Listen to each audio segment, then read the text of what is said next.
राधे कृष्ण दोस्तों, आज की कहानी का नाम है समझदार। सोमवार का दिन था। सुबह के 9 बज रहे थे। पुनीत अपने पिता राजू जी के साथ नाश्ता कर रहा था। उसे अपने पिता के साथ दुकान के लिए निकलना था। पुनीत की पत्नी नविता रसोई में गर्मा गर्म पराठे बनाकर उनको परोस रही थी। वह टीचर की जॉब करती थी, पर शादी के बाद सासू माँ ने जॉब छुड़वा दी। सुबह सुबह ही उसकी सासू माँ गायत्री जी अपने कमरे में बैठकर टीवी देख रही थी। पुनीत की शादी नविता से 5 महीने पहले ही हुई थी। जब से पुनीत की शादी हुई है, घर की जिम्मेदारी अपनी बहू नविता को सौंपकर गायत्री जी अपनी जिंदगी मस्त मजे से जी रही हैं। अब वह सुबह लेट सोकर उठती हैं और बस अपना थोड़ा बहुत काम करके टीवी चालू करके बैठ जाती हैं। यहाँ तक कि नाश्ता और खाना भी अपने कमरे में ही करती हैं। एक बहन है पुनीत की, रिवा, जो कि कॉलेज में पढ़ती है, पर वह अभी तक सो रही है। उसकी इच्छा होती है तो कॉलेज जाती है, नहीं तो सेल्फ स्टडी के नाम पर घर पर रुक जाती है और अपने कमरे में पूरा दिन लैपटॉप या मोबाइल के सामने बिता देती है। खैर, राजू जी और पुनीत नाश्ता कर रवाना हो जाते हैं और नविता नाश्ते की प्लेट लगाकर अपनी सासू माँ गायत्री जी को उनके कमरे में देने जाती है। तभी अचानक दरवाजे की घंटी बजी। तो नविता ने जाकर दरवाज़ा खोला तो सामने उसके पापा और छोटी बहन आराध्या खड़ी हुई थी, जिन्हें देखकर नविता खुश हो गई और उन्हें घर में अंदर लिवा लाई। उसके पापा अपने साथ फलों की टोकरी और एक साड़ी लाए थे, जिसे उन्होंने नविता को पकड़ा दिया। तो नविता ने कहा, पापा यह सब लाने की क्या जरूरत थी? पापा ने उसके सर पर हाथ रखते हुए कहा, बेटा तेरे ससुराल आया हूँ तो खाली हाथ थोड़ी ना आता। तेरी माँ होती तो पता नहीं क्या क्या करती। मुझ में जितनी समझ थी मैंने उतना कर लिया। नविता ने वह फलों की टोकरी और साड़ी हाल में ही रख दी और उन्हें बिठाकर पानी सर्व किया। उसके बाद वह अपनी सास गायत्री जी को बुलाने उनके कमरे में गई। मम्मी जी, मेरे पापा और मेरी बहन आराध्या आए हैं। इतनी सुबह सुबह? बहू, तुमने मुझे बताया क्यों नहीं कि वह लोग आने वाले हैं? गायत्री जी के प्रश्न से नविता चुप हो गई। ऐसे सुबह सुबह बेटी के घर कौन आ जाता है, वह भी बिना फोन किए? नविता ने कहा, मम्मी जी मुझे नहीं पता, शायद यहाँ किसी जरूरी काम से आए होंगे, नहीं तो पापा बिना फ़ोन किए किसी के घर नहीं जाते। ठीक है, उन्हें बिठाओ, मैं नाश्ता खत्म करके आ रही हूँ। गायत्री जी ने अपना नाश्ता जारी रखा और नविता चुपचाप बाहर आ गई। अपने पापा से कुछ देर बात कर वह रसोई में चाय बनाने चली गई। चाय बन भी गई और पापा ने चाय पी भी ली, लेकिन गायत्री जी अभी तक कमरे से नहीं निकली। आखिर नविता के पापा ने कहा, बेटा मैं यहाँ ज़रूरी काम से आया हूँ, किसी क्लाइंट से मिलने जाना है। अगर लेट हो गया तो क्लाइंट निकल जाएगा। मैं समदन जी से वापस आकर मिल लूँगा। तब तक आराध्या यहीं तुम्हारे पास है। दोनों बहनें अब जी भर के बातें कर लो। वैसे भी तुमसे मिलने के लिए जिद करके आई है यहाँ। ठीक है पापा, आप अपना काम निपटा लीजिए। मम्मी जी, पापा जी से आप शाम को भी मिल सकते हो। नविता ने कहा तो उसके पापा वहाँ से अपने काम के लिए निकल गए। उनके जाने के 15 मिनट बाद गायत्री जी निकलकर बाहर आई तो आराध्या और नविता साथ बैठकर बातें कर रही थी। एक नज़र उन्होंने फलों की टोकरी और उस साड़ी पर डाली, फिर नविता और आराध्या की तरफ देखा। उन्हें देखते ही दोनों खड़ी हो गई और आराध्या ने हाथ जोड़कर गायत्री जी को नमस्कार किया। अरे तुम्हारे पापा कहाँ गए? मुझसे तो मिले ही नहीं। नविता ने बात संभालते हुए कहा, मम्मी जी पापा कोई ज़रूरी काम के लिए गए हैं, आते समय आपसे ज़रूर मिलेंगे। हाँ भाई, पहले के लोग तो अपने समधी समदन से मिले बगैर इधर से उधर नहीं हो सकते थे। पहले का वक्त ही कुछ और था, पर आजकल नया जमाना है। खैर कोई बात नहीं। कहती कहती गायत्री जी वहीं सोफे पर आकर बैठ गई और आराध्या से बात करने लगी। काफ़ी देर तक इधर उधर की बात करते करते वह आराध्या से बोली, अरे बेटा तुम्हारा यह सूट तो बहुत अच्छा लग रहा है, कहाँ से खरीदा? आराध्या ने भी खुश होते हुए कहा, यह सूट मेरे जन्मदिन पर जब नविता दीदी और जीजाजी घर आए थे तो उन्होंने ही मुझे यह सूट दिलाया था। आपको अच्छा लगा? सच में? मेरी दीदी और जीजाजी की पसंद बहुत अच्छी है। सभी को यह सूट बहुत पसंद आया है। आराध्या की बात सुनकर गायत्री जी के चेहरे पर कई तरह के भाव विकार आए। नविता वहीं बैठे बैठे उनके चेहरे के हाव भाव को नोटिस कर रही थी, पर कुछ बोली नहीं। कुछ देर बाद ननद रीवा भी उठकर आ गई। आराध्या को देखकर मुंह बनाते हुए कुटिल मुस्कान के साथ बोली, अरे आज इतनी सुबह सुबह कैसे? घर में कुछ काम नहीं था क्या, या फिर चाय पत्ती खत्म हो गई थी? उसकी इस बात पर गायत्री जी हंसने लगी और आराध्या ने नविता की तरफ देखा। उसे इस तरह नविता की तरफ देखता हुआ देख गायत्री जी बोली, अरे आराध्या बुरा मत मानना, रीवा की तो आदत ही है मजाक करने की, पर नविता को यह बात अच्छी नहीं लगी। तो उसने कहा, रीवा दीदी, हमारे घर में कौन सी भाभी बैठी है जो घर का काम कर लेगी? आराध्या अपनी दीदी से मिलने आई है तो घर का काम तो करके ही आई होगी। वैसे भी हर काम में निपुण है मेरी बहन, पता है सुबह 5 बजे ही उठ जाती है। नविता की बात सुनकर गायत्री जी और रीवा दोनों का मुंह बन गया। और रीवा ने कहा, मुझे इससे क्या, मुझे भूख लग रही है, मेरा नाश्ता लगा दो। उसकी बात सुनकर नविता रसोई में गई तो आराध्या भी उसके पीछे पीछे रसोई में आ गई। नविता ने गर्मा गर्म पराठे बनाए और रीवा को सर्व कर दिया। रीवा का नाश्ता करने के बाद नविता ने अपने और आराध्या के लिए भी नाश्ता बनाया और दोनों नाश्ता लेकर नविता के कमरे में आ गई। जब दोनों नाश्ता कर रही थी तब गायत्री जी कमरे में आई तो नविता ने पूछा, कुछ चाहिए था क्या मम्मी जी?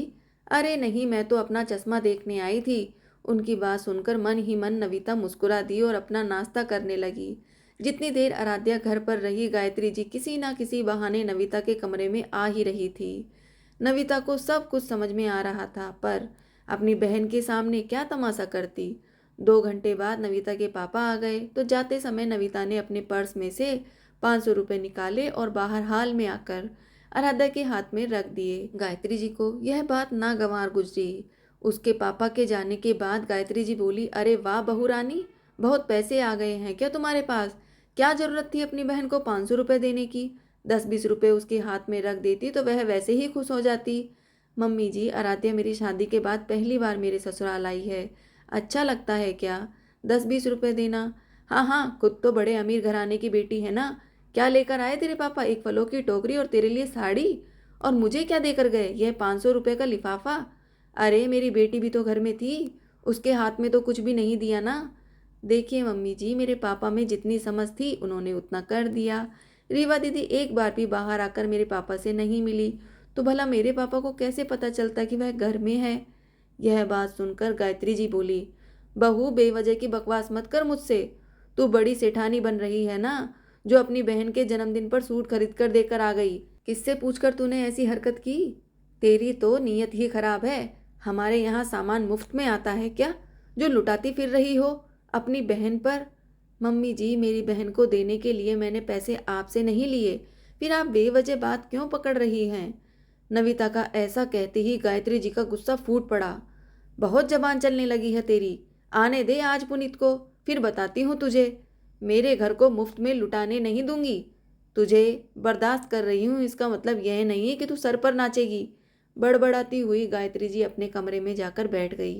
पूरे दिन उन्होंने नविता से बात तक नहीं की, यहाँ तक कि दोपहर का खाना भी नहीं खाया। गायत्री जी पूरे दिन भर मुंह फुलाए हुए यूं ही बैठी रही, पर नविता का फर्ज था तो उसने खाने की थाली लगाकर अपनी सासू माँ के कमरे में रखकर आ गई और एक बार जरूर कहा, मम्मी जी खाना खा लो। लेकिन जब गायत्री जी ने उसकी बात सुनकर दूसरे तरफ मुंह कर लिया तो उसने भी ज़्यादा बोलना उचित नहीं समझा। इस बार नविता ने भी बार बार जाकर उनसे नहीं पूछा कि वह खाना खा रही हैं या नहीं। शाम के समय भी चाय नाश्ता बनाकर उनके कमरे में लेकर गई, पर तब भी उन्होंने मुंह दूसरी तरफ कर लिया। नविता चाय नाश्ता वहीं उनके कमरे में रखकर आ गई और अपनी चाय लेकर चाय पीने लगी। गायत्री जी यह देखकर मन ही मन भुन भुनाती रही, लेकिन वह कुछ न कह सकी। सास है इसलिए नाक ऊंची रखनी थी, तो इसलिए बहू से कैसे बोलती। पर इस बार नविता ने अपना दिमाग लगाना उचित नहीं समझा और दोपहर का खाना, चाय, नाश्ता सब कुछ उनके कमरे में रखकर आ गई। एक बार जरूर बोला, पर ज़्यादा नोहरे नहीं खाए। जब उनकी बेटी को ही इस चीज़ से फर्क नहीं पड़ रहा था तो फिर वह तो बहू है। खैर पूरा दिन ऐसे ही निकल गया। रात को जब पुनीत और राजू जी आए तो गायत्री जी मुंह फुलाए हाल में आकर बैठ गई। राजू जी और पुनीत हाथ मुंह धोकर बाहर हाल में लगी डाइनिंग टेबल पर आकर बैठ गए और नविता को आवाज़ लगाते हुए बोले, बहू फटाफट से खाना लगा दो, बहुत जोर से भूख लग रही है। नविता ने भी गर्मा गर्म रोटियां लाकर पुनीत और राजू के लिए खाना लगा दिया। अभी राजू जी ने एक निवाला मुंह में लिया ही था कि गायत्री जी अपने घड़ियाल आंसू बहाते हुए जोर जोर से बोली, किसी को मेरी परवाह ही नहीं है, सबको सिर्फ अपनी भूख मिटाने से मतलब है। अभी मेरी यह कदर है तो भला आगे तो क्या उम्मीद करूं? मैंने सुबह से सिर्फ नाश्ता किया है, मेरी भूख किसी को नहीं दिखती। अरे बहू तो फिर भी दूसरे घर से आई है, इस घर के सदस्यों के लिए मैंने अपनी पूरी जवानी स्वाहा कर दी, उन्हें ही मेरी परवाह नहीं। राजू जी का हाथ खाना खाते खाते ही रुक गया। वहीं पुनीत इशारों में नविता से पूछने लगा कि आखिर क्या बात है। नविता ने भी इशारे से ही बोल दिया कि इन्हीं से पूछ लो। तभी राजू जी ने पूछा, अरे क्या बात है श्रीमती जी, क्यों परेशान हो रही हो? खाना क्यों नहीं खाया? जब तक मैं बोलूँगी नहीं तुम लोगों को मेरी परवाह नहीं। एक बार पूछ तो लेते कि खाना खाया है या नहीं। अरे रोज हमारे आने से पहले तुम खा लेती हो तो फिर क्या पूछता। राजू जी की बात सुनकर गायत्री जी अपने पल्लू से अपनी आंखों में आए हुए आंसुओं को पोंछते हुए बोली, हाँ मुझसे क्या कोई पूछेगा, यहाँ बहू भी मनमानी करती है और तुम लोग भी। अरे मैं ना हूं तो यह घर कब का नीलाम हो जाए। गायत्री जी ने रोते रोते फिर वही सारी बातें दोहरा दी कि कैसे नविता ने उनसे पूछे बिना अपनी बहन आराध्या के हाथ में 500 रुपये रख दिए। यहाँ तक कि आराध्या के जन्मदिन पर पुनीत और नविता उसे नया सूट खरीद कर भी दे आए। तब राजू जी बोले, अरे तो क्या हो गया श्रीमती जी, आखिर आराध्या भी तो बेटी जैसी ही है। जैसे हमारी रीवा वैसे आराध्या, उसे खाली हाथ थोड़ी ना भेजते। और इसे इतना सा दे भी दिया तो क्या तुम्हारे घर में टोटा पड़ गया जो तुम इतना हंगामा कर रही हो। गायत्री जी को बिल्कुल उम्मीद नहीं थी कि राजू जी नविता का पक्ष ले लेंगे, पर अपनी नाक नीची होती देखकर गायत्री जी बोली, अरे मेरा घर यूं लुटाने के लिए नहीं है। मैं भी इसके जैसे अपना घर लुटाती ना तो आज घर बसाकर ना बैठी होती। और मेरी रीवा की तुलना इसकी बहन से मत करो। मेरी बेटी किसी राजकुमारी से कम नहीं है। अगर ऐसे ही घर लुटाना है तो मुझे किसी वृद्धाश्रम में छोड़कर आ जाओ। मुझे नहीं रहना इस घर में, क्योंकि मैं मेरे घर को बर्बाद होते नहीं देख सकती। उनकी बात सुनकर राजू जी सदमे में आ गए और खाने की थाली से उठ खड़े हुए। अरे कैसी बात कर रही हो तुम, छोटी सी बात को रबड़ की तरह क्यों खींच रही हो? आखिर नविता भी इस घर की बहू है, इस परिवार की ही सदस्य है। फिर यह हरकत क्यों? मुझे नहीं पता, पर मेरे घर में इसकी मनमानी नहीं चलेगी। यह मेरा घर है, इसका नहीं। यह मायके से नहीं लाई थी इस घर को। मेरा घर इसकी बहन बेटियों पर लुटाने के लिए नहीं है। कह दिया, बस कह दिया। इतना कहकर गायत्री जी अपने कमरे में चली गई। राजू जी ने अपने सर पर हाथ रख लिया। पुनीत को तो कुछ समझ ही नहीं आ रहा था कि आखिर क्या कहें इतनी छोटी सी बात पर। मम्मी क्यों लेकर बैठी है इतनी सी बात? इसकी उम्मीद उसे बिल्कुल भी नहीं थी। नविता ने राजू जी को परेशान होता देखकर कहा, पापा जी आप परेशान ना होइए, आप मम्मी जी को खाना खाने के लिए कहिए। आगे से मैं सोच समझकर ही कदम उठाऊंगी। पर बहू यह तो सरासर मनमानी है, यूं जबरदस्ती किसी को बांध कर तो नहीं रखा जा सकता ना। पापा जी आपको मुझ पर भरोसा है ना, बस वही काफ़ी है। और रही बात मम्मी जी को समझने की, तो अब मुझे इतना तो समझ में आ गया है कि उन्हें ये बात कैसे समझाई जाए। मैं यह बात उन्हें ज़रूर समझाऊंगी, वह भी बड़े प्यार से। आखिर बहू तुम्हारे मन में क्या चल रहा है? इस तूफान को तुम झेल पाओगी? पापा जी यकीन मानिए मैं सब कुछ कर लूंगी, अभी फ़िलहाल तो आप मम्मी जी को संभालिए। नविता के आश्वासन देने के बाद राजू जी गायत्री जी के पास कमरे में चले गए। पुनीत नविता के पास आकर खड़ा होकर उसे देखने लगा। आखिरकार राजू जी नविता के समझाने पर कमरे में जाकर गायत्री जी को समझाते हैं। तभी नविता कमरे में खाना लेकर आई और बोली, मम्मी जी नाराज़गी छोड़िए और खाना खा लीजिए। आइंदा से मैं अपनी किसी बहन बेटी को कुछ नहीं दूंगी और ना ही आपके बेटे से देने के लिए कहूंगी। यह घर आपका है और आपका ही रहेगा। मैं इस पर कोई हक नहीं जताऊंगी। इस बार माफ कर दीजिए। यह कहकर नविता कमरे से बाहर निकल गई। राजू जी ने कहा, देखो इतनी समझदार बहू कहाँ मिलेगी तुम्हें जो इतनी आसानी से माफी मांगकर चली गई। कोई और होती ना तो आज इस घर में हंगामा ही हो चुका होता और तुम शायद वृद्ध आश्रम में ही बैठी होती। कोई बहू इतने नौहरे खाना पसंद नहीं करती है।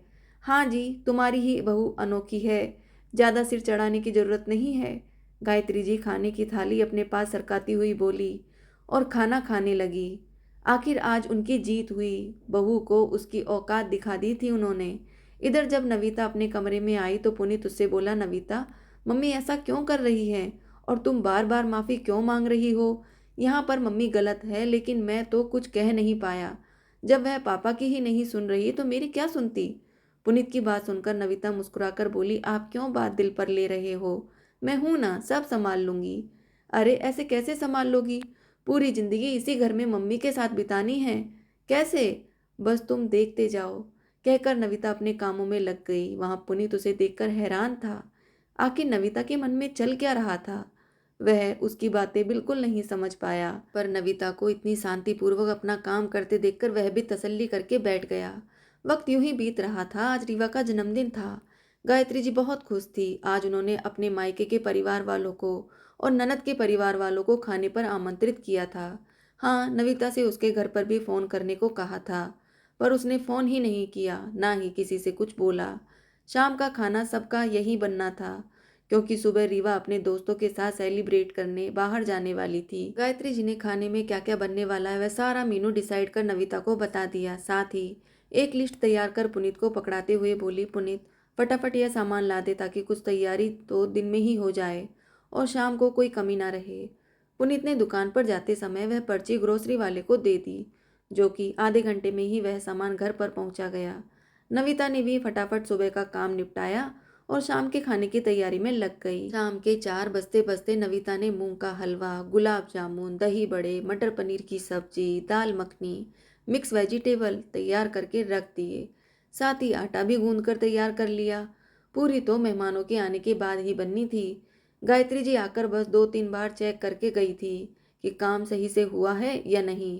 बाकी कोई लेना देना नहीं था उन्हें कि नविता अकेले कैसे काम कर रही है। जब तक नविता रसोई से फ्री होकर बाहर निकली तभी मामा ससुर और मौसी सास का परिवार आ चुका था।